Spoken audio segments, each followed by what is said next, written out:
The Library by Francis Rosenfeld. 10th story. The authorities of Yavapai County had been looking into a series of disappearances, going all the way back to 1965, when the leader of an archaeological team, Jack Mattingly, vanished without a trace from the excavation site. His disappearance was followed by several others, 7 people in total, all males in their 50s, sharing an academic background. The police investigation into the missing persons cases has been frustrated by a series of natural phenomena, possibly related to an anomaly in the local magnetic field which rendered electronic equipment and even old-fashioned compasses useless. The investigating team ventured as far as they felt it was safe into the undeveloped terrain, but had to turn back eventually when they couldn't get a clear satellite view of the area due to unusual atmospheric activity.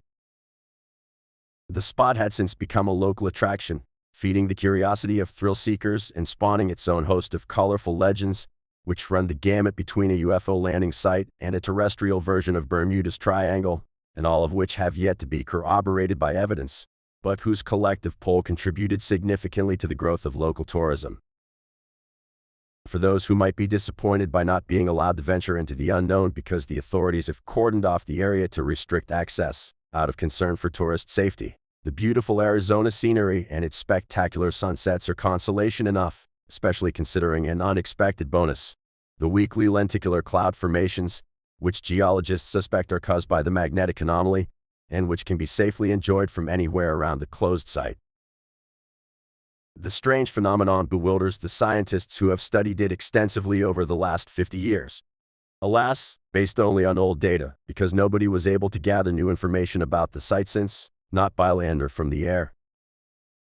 The last detailed map of the area, photographs and geological samples date back to 1964, at which time the mystery spot was just another piece of desert wilderness. We reached out to the local authorities, but they were unable to provide us with any answers regarding what had happened to the area. Speculations about the existence of a secret government facility, which would explain the jamming of electronic equipment, were consistently dismissed as ridiculous, but that did not dissuade an enthusiastic group of conspiracy theorists from creating their own club, aptly named Defenders of Humanity. Half real-life superheroes, half alien abductees, the members of the club claim to have been taken to the area, schooled in its mysteries and allowed to return, having been sworn to secrecy, for the good of humankind, but they are happy to share what they can with those with a thirst for knowledge during the weekly retreats they hold in a secluded clearing close to the picturesque Sycamore Falls. All 7 missing men were last seen near the village of Oak Creek and weren't believed to have attempted to fake their disappearance. Their belongings, abandoned at the hotel, suggest they were planning to stay for at least several days, and there are no phone records or bank activity reported since they were last seen.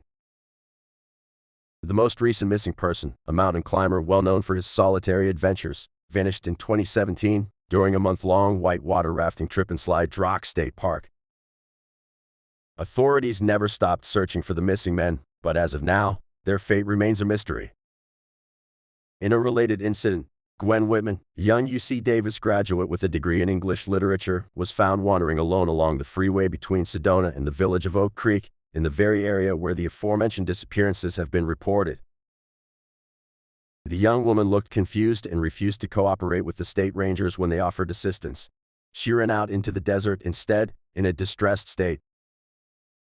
The rangers, Jen Keller and Ted Kominski, 2 veterans of the office, held in high regard by the community, managed to apprehend her and convinced her to return to Sedona before she escaped again, while the 3 were working on setting up camp for the night.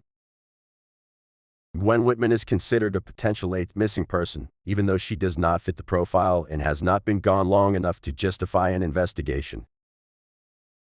The rangers suggested the use of psychotropic drugs, rather than foul play, might have been responsible for the disappearance in her case, but they continued to scan the area, hoping to find her.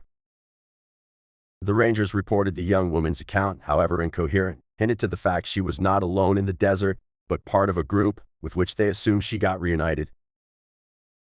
In an even more bizarre turn of events, attempts to contact Gwen's family turned out nothing. Authorities believe she was living under an assumed name for reasons which at this time remain unclear, but this suggests there may be more to the story than the case of a misguided young woman suffering from addiction. However, this complicates practical attempts to notify her next of kin, and therefore her family might not even be aware she's missing. Since there didn't seem to be any pictures of her, an artist's sketch, drawn according to Jen and Ted's description, was distributed to the police stations in the area in case she turns up. Her college roommates at UC Davis remembered her as a nice, but quiet person who kept mostly to herself and focused on her studies, but couldn't think of any personal idiosyncrasies that might help with tracking her whereabouts. The students seemed hesitant when shown the artist's sketch, which appears to be less than accurate. The artist offered to sit down with them and correct the flaws, but the group's disagreements regarding Gwen's likeness only served to further confuse the issue. If it were not for the detailed accounts of Ted and Jen, whose trustworthiness is beyond reproach, one could suspect the whole incident was set up as a prank intended to capitalize on the popularity of the mystery spot.